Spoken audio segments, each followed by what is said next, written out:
responsibilities of a registered nurse. Being a registered nurse, you have to keep in mind that you are not supposed to delegate what you eat. What you eat means evaluation, assessment, and teaching.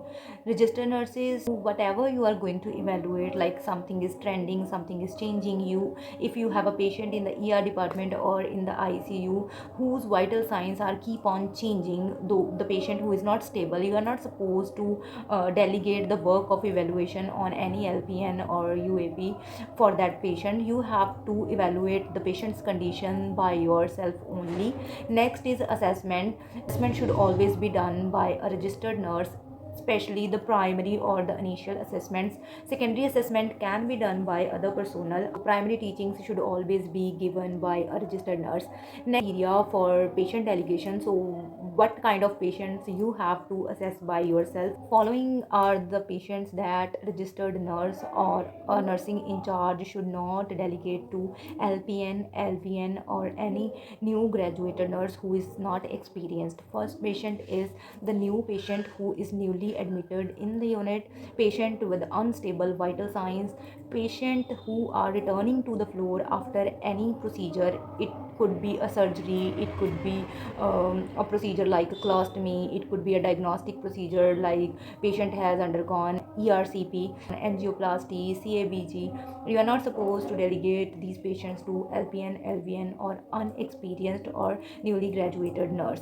Patients with sudden changes, patients who are having any change, sudden change in their status, they should not be delegated to LPN or LVN. Next is if delegated, if suppose if there is shortage of staff and you are not having any option to delegate, you have to follow up and reassess the patient.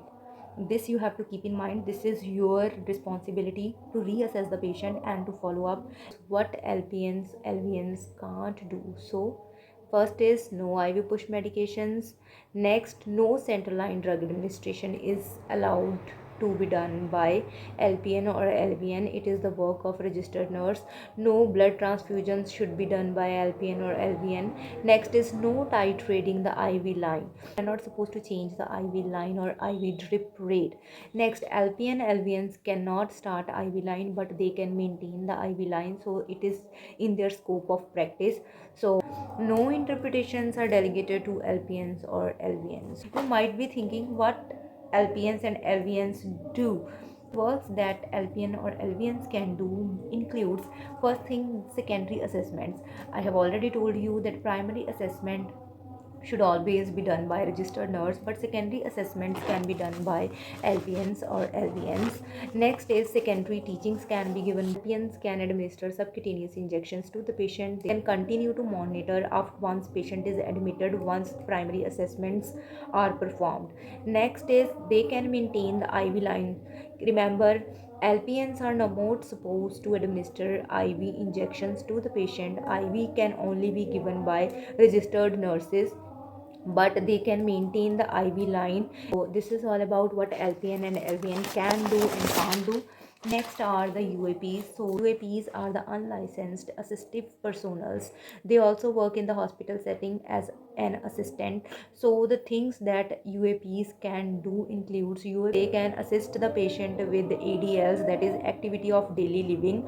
For this you can learn the acronym, that is VAPER, VAPER. So here V stands for vital sign assessment. Yes, it is within the scope of UAP. They can assess the vital sign of the patient only if the patient is stable. So they are not supposed to assess vital signs in the patients who are unstable or those the patients whose vital signs are keep on changing. Next is A stands for ambulation, means moving the patients within the hospital setting or assist with ADLs, the only for stable. So all these things are for stable clients. Okay, they can ambulate the stable clients, they can assess the vital signs of the stable client. Next, E and F comes together, that is eating and feeding, are for reporting. UAPs can record and report input and output of the patient. UAP can remind anything that is already taught by the RN. For example, any activity like spirometry or any exercise that is already taught by the registered nurse. It can chart input, output and vitals on patient's file, but this should always be supervised by a registered nurse. UAPs can also report RN about any sudden change they observe in the patient, whether it is in their scope or not. Although they are not supposed to evaluate or assess anything, but if they find something unusual in the patient, they have to report it to the registered nurse. This is also in the scope of their practice. So next big no no for UAP is they are not supposed to do assessment, teaching and evaluation. They are not supposed to medicate anything to the patient. Not No oral medications, no IV medications, no sub-Q medications. They are not supposed to administer any medication to the patient. So this is all about the job responsibilities of UAP. For more information and for practice question, check my story. I will post some questions related to job responsibilities of registered nurse, LPN, LVN and UAP. So after this video, please go and watch my story for practice questions. Thank you.